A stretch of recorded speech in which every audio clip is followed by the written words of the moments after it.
आमदनी बढ़ाने के लिए मुअस्सर प्लानिंग। दोस्तों, जिंदगी में माली इस्तेहकाम हासिल करने के लिए सिर्फ मेहनत काफ़ी नहीं होती, समझदार प्लानिंग भी ज़रूरी है। अक्सर लोग सारा दिन मेहनत करते हैं, लेकिन जब हिसाब लगाते हैं तो पता चलता है कि आमदनी वहीं की वहीं है। असल फ़र्क आता है प्लानिंग से, यानी अपनी आमदनी और खर्च दोनों को समझने से। सबसे पहला कदम है अपनी मौजूदा आमदनी और अखराजात का जायज़ा लेना। एक सादा कॉपी या मोबाइल ऐप में लिख लें कि हर माह आपकी कितनी आमदनी है और कहाँ कहाँ खर्च होती है। जब आपके पास ये तस्वीर वाज़े होगी, तभी आप समझ सकेंगे कि कहाँ बचत की जा सकती है। दूसरा कदम है अहदाफ मुकर्रर करना।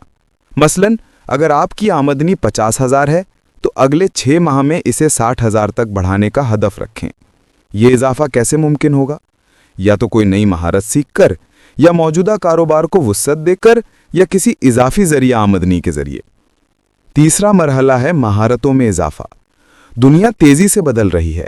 नई टेक्नोलॉजी, ऑनलाइन बिजनेस और डिजिटल मार्केटिंग जैसे मैदानों में रोज नए मौके पैदा हो रहे हैं। आप जो भी काम करते हैं उसमें बेहतर कारकर्दगी के लिए कोई नई महारत सीखें। याद रखें, इल्म में सरमायाकारी हमेशा बेहतरीन मुनाफा देती है। चौथा नुक्ता है सरमायाकारी और बचत। अपनी आमदनी का कम से कम 10 से 20% हिस्सा बचत के लिए रखें।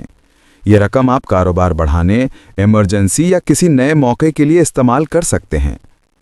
पांचवां उसूल है गैर ज़रूरी अखराजात पर काबू पाना। अक्सर हमारी आमदनी कम नहीं बल्कि अखराजात ज़्यादा होते हैं। ब्रांड्स, ख्वाहिशात और दिखावे से बचें। सादगी और मकसदियत अपनाएं। आखिर में हमेशा दुआओं, नेक नियति और हलाल कमाई पर यकीन रखें।